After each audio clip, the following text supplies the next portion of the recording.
Le thème de ce matin, je vais l'intituler « Les marques déposées des fils selon le cœur de Dieu ». Amen. Les marques déposées des fils selon le cœur de Dieu. Alléluia. Amen. Lorsque quelqu'un crée une marque, cette personne fait quoi pour protéger cette marque? Amen. Est-ce qu'il y a des gens ici qui représentent une marque de Jésus-Christ? Parce que ce matin, cette parole s'adresse aux enfants qui sont prêts à être des marques déposées des fils de Jésus-Christ. Amen. Les enfants de Dieu, selon son cœur. Alléluia. Seigneur, merci.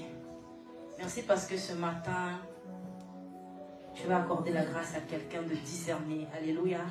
La Bible déclare que les fils d'Isaacar savaient distinguer le temps. Amen. Nous approchons un grand temps de consécration au mois d'avril. Amen. Cette parole s'adresse aux consacrés et aux frères et sœurs qui sont ici, qui font leur marche avec le Seigneur. Parce que chaque chose a son temps avec Dieu. Amen. Un moment arrivera aussi, viendra votre tour d'être consacré en tant que ministre de Dieu. Amen. Mais il faut un cheminement pour cela. Alléluia. Pour être vraiment une marque déposée d'un fils selon le cœur de Dieu. Alléluia. Cela commence d'abord par l'obéissance. Amen.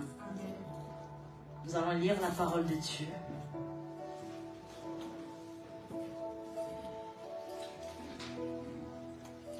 Est-ce que vous pouvez aider la sœur Shirley?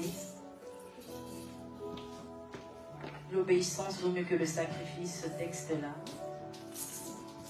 Je ne vais pas tout noter. Saint-Esprit n'a qu'à me conduire. Amen. Amen. Parfois on note tout, il ne veut pas qu'on puisse tout dire. Parfois on note rien, lui-même il veut parler. Alléluia. Dans le livre de Samuel, alléluia. Nous allons lire la parole ensemble.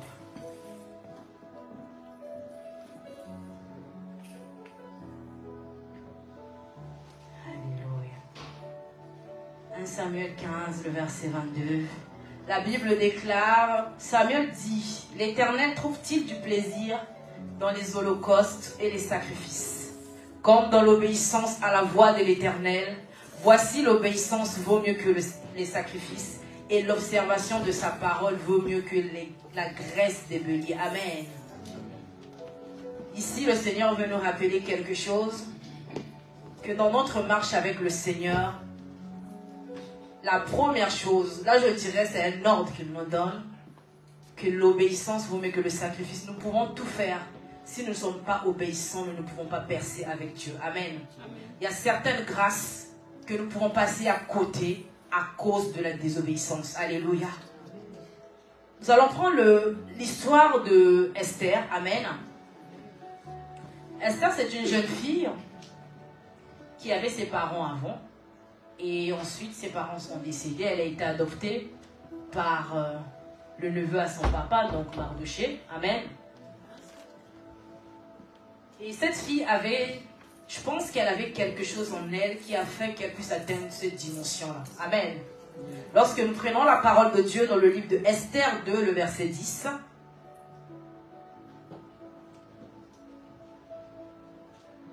Esther est arrivée dans un territoire là où elle n'était même pas. Dans sa tête, je pense qu'elle se disait, elle ne peut pas avoir la grâce de percer dans ce domaine-là. Elle ne peut pas avoir la grâce de percer dans ce territoire-là. Mais Dieu est tellement merveilleux. Amen. Elle a été élevée. Le moment est venu lorsque la reine Vashti a refusé de venir se présenter devant le roi. Le roi a demandé que cela se passe pour ceux qui connaissent l'histoire d'Esther. Sinon, je vous conseille de lire tout le livre d'Esther 2. Amen. Là, vous allez comprendre l'histoire. Moi, je vais un peu survoler, un peu pour aller à l'essentiel. Donc, le livre d'Esther 2, verset 10 nous dit, Esther ne fit connaître ni son peuple, ni sa naissance, car Mardoché lui avait défendu d'en parler. Est-ce qu'on peut continuer? Au verset 11, s'il te plaît. Et chaque jour, Mardoché allait et venait devant la cour de la maison des femmes pour savoir comment se portait Esther et comment on la traitait.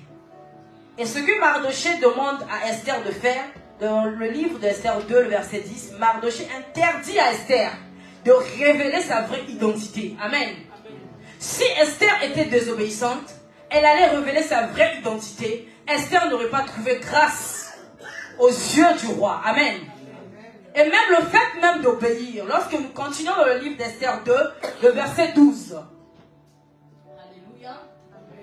La Bible déclare, chaque jeune fille allait à son tour vers le roi Ahasuerus, après avoir employé 12 mois à s'acquitter de ce qui était prescrit aux femmes. Pendant ce temps, elles prenaient soin de leur toilette, 6 mois avec de l'huile de myrrhe et 6 mois avec des aromates et des parfums en usage parmi les femmes. Amen.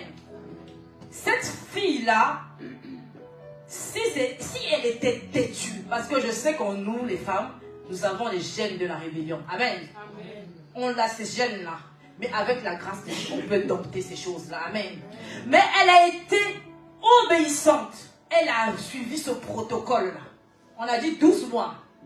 6 mois, l'huile de myrrhe. 6 mois, les aromates. C'était lent. Elle aurait pu bouder. Pourquoi je veux faire ça? Je suis déjà une belle fille. Pourquoi je vais commencer à mettre ces parfums? Mais elle a été obéissante à cette parole. Et cette parole-là a permis à Esther de l'introduire. Amen. Il y a certains secrets dans l'intronisation avec Dieu qui passent par l'obéissance. Amen. Si nous voulons aller loin avec le Seigneur, nous devons obéir. C'est le même secret dans le mariage. Est-ce qu'il y a des femmes qui aspirent au mariage ici? Si tu aspires au mariage, commence à travailler déjà l'obéissance. Commence à travailler cela. L'obéissance doit être ton caractère. Aucun homme n'accepte une femme impolie. Aucun homme n'accepte une femme têtue. Aucun homme n'accepte une femme qui lui tient tête. Ça, tu vas tourner en rond. Soit il va te perdre ton temps. Vous allez vivre ensemble. Il ne va jamais t'honorer devant tes parents ni devant Dieu. Parce que l'obéissance là, lorsqu'il va te dire fais ça, fais ça. Parce que tu rentres dans sa famille. S'il te dit dans ma famille on marche comme ça. Et que toi derrière, tu fais l'inverse. Il ne va pas tolérer cela. Alléluia. J'avance. Merci Seigneur. Jésus. Donc Esther obéit de prendre soin de son corps conformément à la règle en vigueur par les femmes. C'était une règle qui était fixée. Je ne sais pas, les autres femmes qui sont passées là, est-ce qu'elles ont appliqué les choses comme il faut? Parce que Esther, elle n'est pas passée la première. Elle est passée en 8e position. Donc ceux qui sont passés la première fille, 2e, 3e, 4e, 5e, 7e, jusqu'à la 8e. Qu'est-ce qu'elle avait de plus que ses précédentes? Question. Qu'est-ce qu'elle avait de plus? Elle avait quelque chose de Dieu en elle. Amen. Amen. Elle avait un caractère en elle.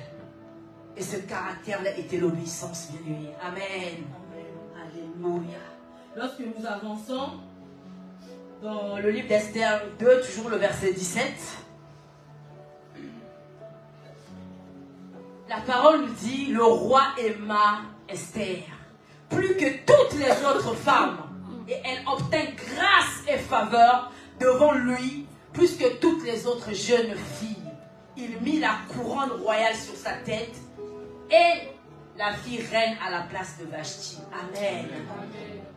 Tu veux avoir une couronne? Marche dans l'obéissance. Tu veux obtenir faveur, grâce aux yeux de Dieu?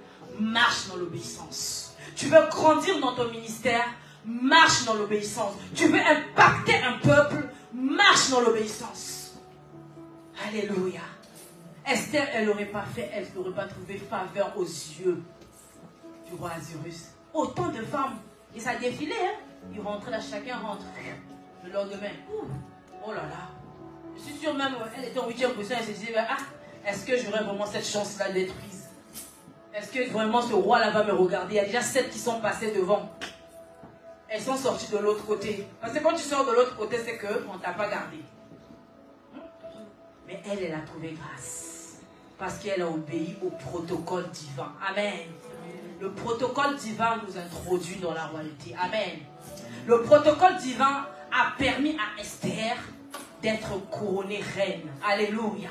S'il y a une femme qui veut être couronnée ce matin, s'il y a une femme qui veut être couronnée dans le mariage, apprends à respecter le protocole. Amen. Amen. Tu as besoin du mariage, tu aspires au mariage, il y a un protocole à suivre. Les hommes ne sont pas bêtes. Un homme, quand il regarde une femme, il sait s'il va faire un long chemin avec elle, s'il va faire un petit parcours, s'il est là pour jouer avec toi. Mais il est là, il regarde le terrain, il tâte. N'oublions pas, les hommes, les premières personnes avec qui ils s'identifient en premier, c'est d'abord leur maman et ensuite leur sœur. S'il a vécu avec sa maman, que sa maman était une femme soumise, il attend d'avoir une femme soumise dans sa maison. C'est normal, parce que lorsqu'il va avoir sa... Automatiquement, s'il a une copine, il va commencer à comparer automatiquement cette copine-là à sa mère. C'est normal, la loi de la comparaison. Elle est naturelle. Mais c'est ça d'abord. C'est son premier modèle, je dirais. Avant de continuer. Alléluia. Oh Seigneur, merci parce que ce matin, tu parles à quelqu'un ce matin. Merci parce que tu ouvres les oreilles. Tu disposes les cœurs parce que ce peuple a besoin d'avancer avec toi. Cela n'est que possible par l'obéissance. Alléluia. Bien-aimé, l'obéissance n'est pas un sujet qui passionne les foules. Amen. C'est pas facile d'obéir, c'est dur. Mais les bienfaits qui en découlent, la justice, la paix, la joie, par le Saint-Esprit sont plus grands que n'importe quel sacrifice ou souffrance. Amen. Que nous pouvons subir lorsque nous recevons la parole de Dieu et décidons de suivre ses commandements. Les commandements de Dieu sont là. Nous sommes obligés d'obéir. Lorsqu'on suit les commandements de Dieu, nous obéissons à sa parole. Amen. Dieu ne force personne à obéir. Alléluia. Il ne va pas venir te tirer, obéis. Il libère sa parole. Si tu as compris, gloire à Dieu. Mais il ne va pas courir après toi. Alléluia. Amen. Je vais continuer. La deuxième marque, c'est l'humilité. Nous allons prendre le livre de Proverbes 22, le verset 4.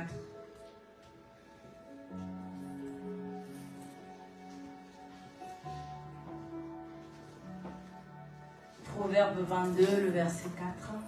La Bible déclare que le fruit de l'humilité, de la crainte de l'Éternel, c'est la richesse, la gloire et la vie. Amen. Amen. Si nous sommes humbles dans la vie, voilà les choses que nous pouvons bénéficier. La richesse, la gloire, la vie. J'aimerais exhorter les futurs ministres de Dieu. Servez Dieu de tout votre cœur, mais avec beaucoup d'humilité. Être ministre de Dieu n'est pas facile. Vous allez être confrontés parfois aux injures. Vous allez être confrontés à certaines choses qui ne vont pas vous plaire. Mais si vous n'avez pas d'humilité, ça va être la guerre. Et cela va vous bloquer pour exceller dans votre ministère.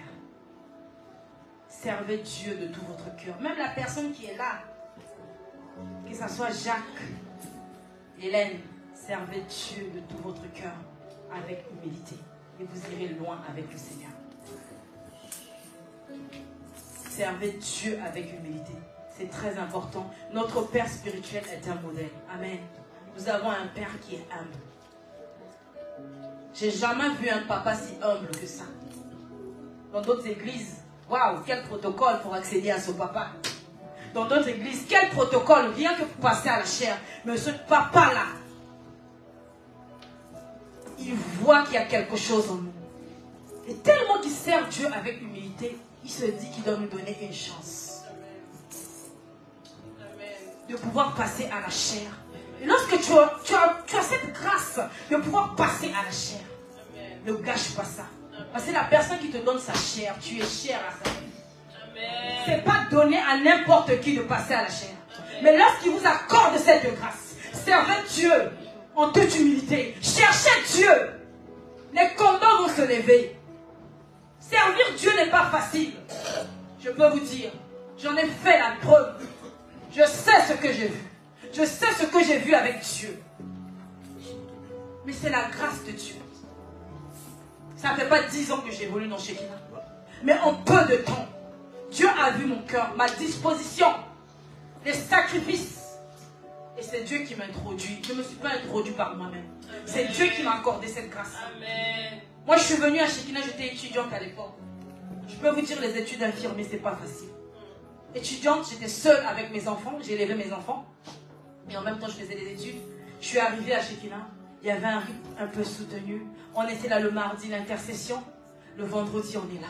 Le samedi, on est là. Le dimanche, on est là. Et ensuite, je dois rentrer parfois à la maison. Soit je quitte l'église, je vais directement en stage. Et je continue à chercher la face de Dieu. Je n'étais même pas encore consacrée. Mais mon cœur était disposé à faire l'œuvre de Dieu. Amen. Je servais Dieu de tout mon cœur. Je le cherchais. Parce que la Bible déclare, vous me cherchez, vous me chercherez de tout votre cœur. Et je me ferai trouver. J'ai cherché le Dieu de l'apôtre Franck Ibarra. Et ce Dieu-là, je l'ai trouvé sur mon chemin.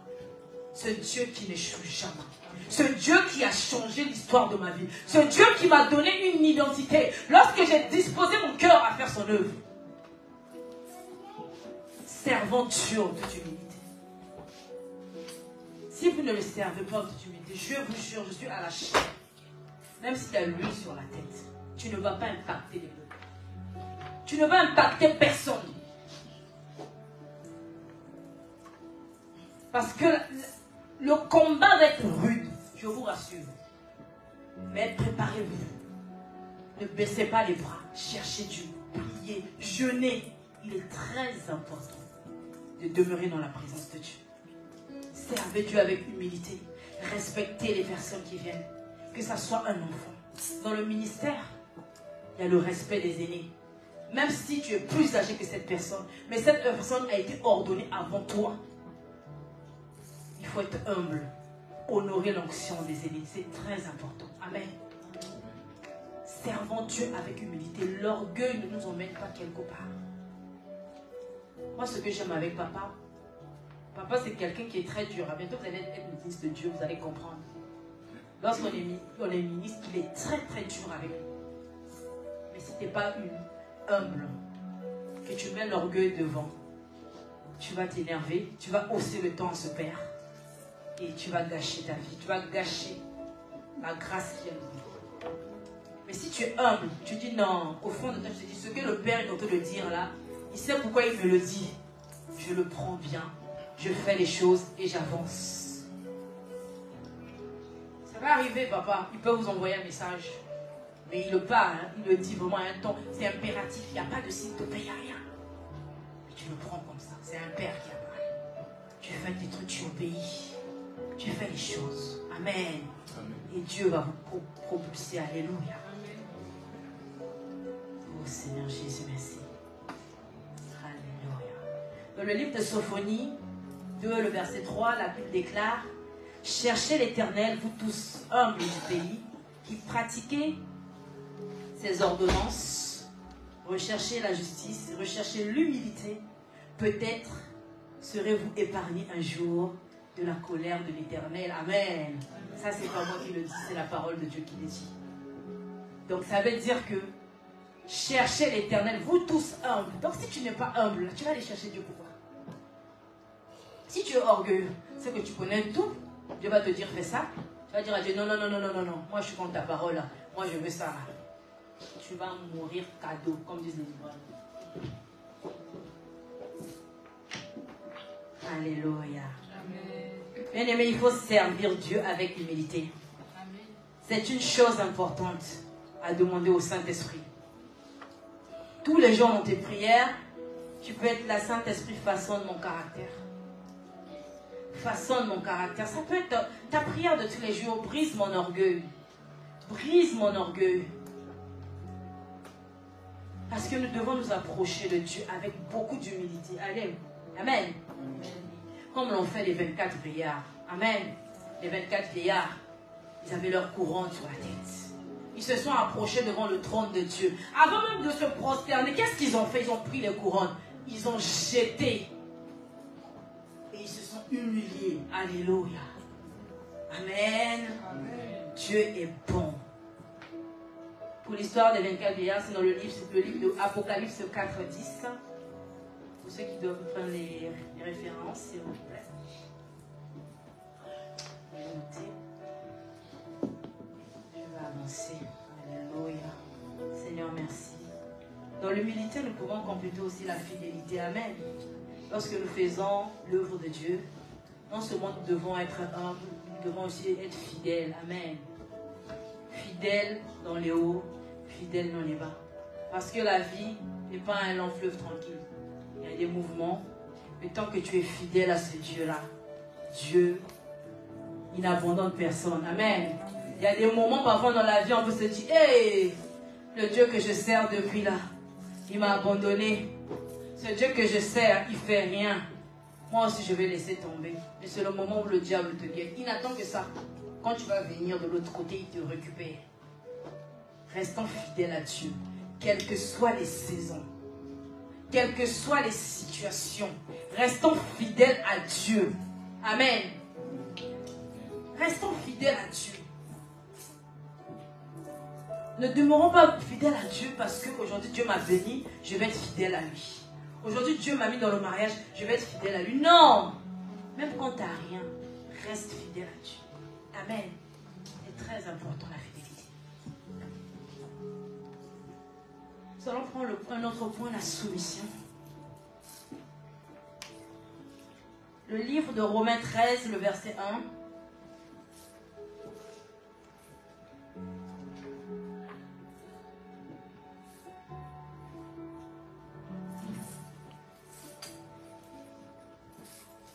La Bible déclare dans le livre de Romains 13, le verset 1, que toute personne soit soumise aux autorités supérieures, car il n'y a point d'autorité qui ne vienne de Dieu, et les autorités qui existent ont été instituées de Dieu. Amen. Nous sommes dans une église, comme on dit, toute autorité vient de Dieu. Ce que je disais tout à l'heure, nous devons nous soumettre aux autorités supérieures. Amen. Dans une église, dans la société, dans nos lieux de travail, il y a une hiérarchie à respecter. Amen. Quel que soit leur âge, quel que soit leur niveau d'études, quelle que soit leur situation sociale, il y a une hiérarchie à respecter. Amen. Moi, je suis dans le milieu hospitalier, il y a un protocole à respecter. Amen. Lorsque j'arrive dans un service, il y a un chef de service. Amen. On a un médecin. Lorsqu'on reçoit un malade, le médecin il passe, il fait son diagnostic, il fait une prescription. Nous, on prend le relais des infirmiers. Donc on applique la prescription du médecin. Donc on a le rôle propre et le rôle par rapport à la prescription médicale. Amen. Il y a un protocole. Est-ce qu'en tant qu'infirmière, je vais aller prendre le patient, commencer à faire une ordonnance pour lui donner des médocs, tout? Non, c'est pas ma place. C'est pas ma place. C'est pas ma place. C'est pas possible. Même si, parfois, nous, à force d'être dans un service, on peut reconnaître certains symptômes d'un patient qui vient. Mais on n'a pas le droit d'établir un diagnostic. Parce que cela ne revient pas. C'est pas mon rôle. J'attends le médecin qui arrive, il fait sa prescription et j'applique. Amen. Amen. Alléluia. Amen. Chaque personne désirant être utilisée par Dieu doit être prête à abandonner ses plans. Alléluia. Et ses désirs pour accomplir sa volonté à l'exemple de Jésus. Waouh. Waouh, Jésus est le véritable exemple de la soumission. Amen. Il avait tout. Il avait tout. Il pouvait être orgueilleux, mais il ne l'a pas fait. Il avait tout. Mais c'est un exemple à suivre. Alléluia. Parfois, pour que Dieu puisse être glorifié, vous serez appelé à soumettre votre volonté humaine. Amen. Pas facile, mais incontournable. Le but est d'assujettir votre ambition personnelle à celle de Dieu. Chacun de nous a ses ambitions. Mais à un moment donné, les ambitions de Dieu passent avant. Amen. Travailler, c'est une bonne chose. Je n'interdis personne d'aller travailler. C'est une bonne chose. Il y a certaines ambitions qu'il faut faire passer Dieu avant. Amen. Il faut se soumettre à la volonté de Dieu dans certaines choses. C'est très important. Je me rappelle au début quand j'ai commencé ma prise de poste. Je faisais des 12 heures de poste. J'étais fatiguée, je rentrais, j'étais sous le rotule et tout. À un moment là, on me programmait les week-ends. Et une fois, Soraya est venue avec Thierry à la fête de l'école de ma fille. J'ai dit à Thierry et Soraya, et du moins j'en peux plus avec ce travail. Travailler le samedi et le dimanche. On me prend tout ce que j'ai. J'ai dit, on me prend tout ce que j'ai. J'aime tellement faire l'œuvre de Dieu. Je vais arrêter ce travail. Peu importe le salaire qu'on me paye. J'ai dit, je vais abandonner. Mon travail était énorme. Le salaire que je touchais était énorme sur les réseaux. Mais je gagnais beaucoup. À un moment donné, j'ai dit non, stop. J'arrête. Parce que faire l'œuvre de Dieu avait tellement pris une place importante. Parce que je me suis dit, le diplôme que j'ai, c'est Dieu qui a permis que je puisse l'avoir. Il m'a donné la force de me lever tous les matins. De faire les 3 ans d'études. Il a veillé. Mais si, en me donnant ce travail, cela m'empêche de faire son œuvre, ça ne m'arrange pas. J'ai dit non. J'ai dit, moi, je pense que là, je vais arrêter. Même si j'ai des ambitions. Parce que je me disais, bon, avec ce salaire, je peux faire mon achat de ma première maison. Je peux financer ma voiture parce que je passais déjà mon permis. Mais j'ai renoncé à ces choses-là. Parce que je parlais même à l'époque, Soraya travaillait à la banque à Lille. Je dis, est-ce qu'avec un tel salaire, je peux accéder à un prêt pour un prêt immobilier? Elle m'a dit, si, ça peut passer. Mais j'ai renoncé à ça parce que ça ne correspondait pas à ce que je voulais. Parce que j'aime tellement faire l'œuvre de Dieu. Parce que sans Dieu, ma vie n'a pas de sens. Sans Dieu, je ne suis rien. Ce Dieu-là m'a donné un nom. Ce Dieu-là m'a pris de la boue. Il a fait de moi la femme que je suis aujourd'hui. Donc je ne peux pas avoir un travail qui va m'empêcher de faire l'œuvre de Dieu. Ça, je refuse. Ma prière que Dieu me donne un travail qui me permette de faire son œuvre en même temps. Hier, je parlais même avec papa. J'ai dit, papa, travailler au laboratoire, c'est bien. Mais ça ne m'arrange pas parce qu'il y a des contraintes aussi familiales. Il y a la petite qui doit aller à 8h30, mais le laboratoire doit commencer à 6h. Et tout. Et à côté aussi, pour l'église, ça va être un peu... Ça va être, c'est vrai, pratique. Pour moi, il y a des samedis, je ne pourrais pas. J'ai dit, papa, je suis en train de voir, est-ce que c'est possible que je bascule en équipe de nuit, que je travaille les nuits? J'ai dit, parce que là, j'ai fait un test.